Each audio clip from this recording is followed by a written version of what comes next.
સુરતમાં catch the rain અભિયાન અંતર્ગત બનાવવામાં આવતી વોટર હાર્વેસ્ટિંગ સિસ્ટમ પર ઊભા થયા સવાલ. બોર બનાવવાની કામગીરીમાં મોટી બેદરકારીને લઈને ભાજપના ધારાસભ્યએ સંકલનમાં કરી રજૂઆત. પૂર્વ વિધાનસભાના ધારાસભ્ય અરવિંદ રાણાએ પાલિકા કમિશનરને અગાઉ આ બાબતે ફરિયાદ કરી છતાં નિરાકરણ ન આવતા હવે મામલો કલેક્ટર સુધી પહોંચ્યો.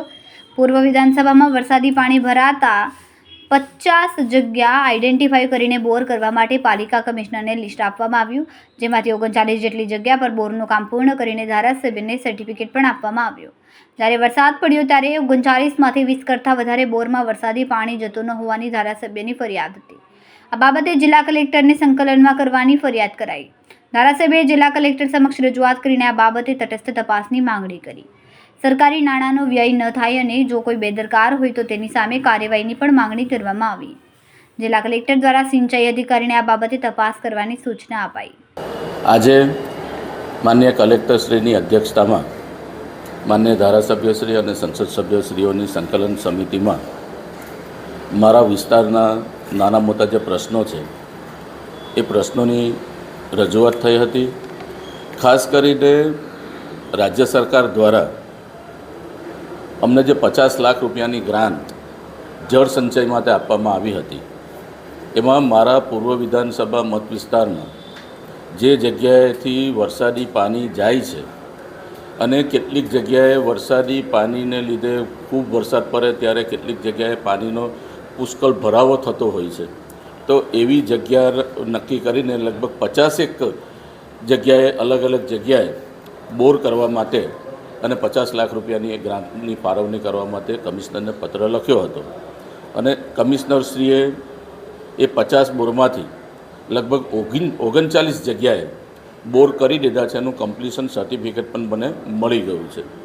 પરંતુ આ વખતે જુલાઈમાં લગભગ 3 વખત સતત વરસાદ પડ્યો અને આ જે બોર થયા હતા કે જે પાણી જળ સંચય થઈને જમીનમાં જવું જોઈએ, મેં લગભગ 20થી 25 જગ્યાએ આવી જે બોર થયા હતા એવી જગ્યાએ તપાસ કરી તો દુઃખ સાથે કહેવું પડે કે એક પણ જગ્યાએ આ જળ સંચયનું જે મુખ્ય હેતુ છે કે વરસાદી પાણીની જે કેચ ધ રેઇન નીચે જવું જોઈએ, જમીનના પેટાળમાં જવું જોઈએ, એ નહીં થયું.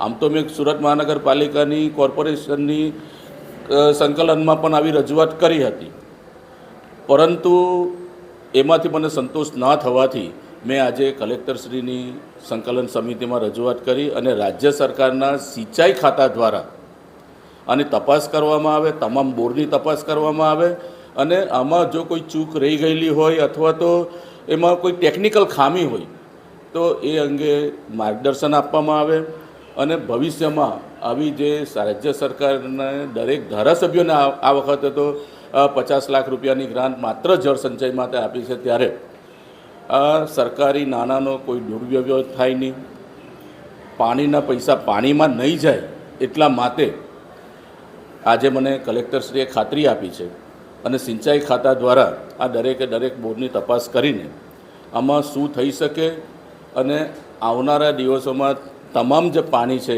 એ બોર મારફત જમીનમાં જાય એના માટે જે કંઈક ટેકનિકલ સંશોધનો હોય એ કરવા માટેની મને ખાતરી આપી છે અને મને સંતોષ છે. કેમેરામેન સેનલ વિરાણી સાથે વિશાલ છેઠા, માનવ પ્રભા. અમારા વિડીયોની નવી અપડેટ મેળવવા માટે સબસ્ક્રાઇબ કરો માનવ પ્રભા ન્યૂઝ ચેનલને. બેલ આઇકન ક્લિક કરો લેટેસ્ટ વિડીયો સૌથી પહેલા મેળવવા માટે.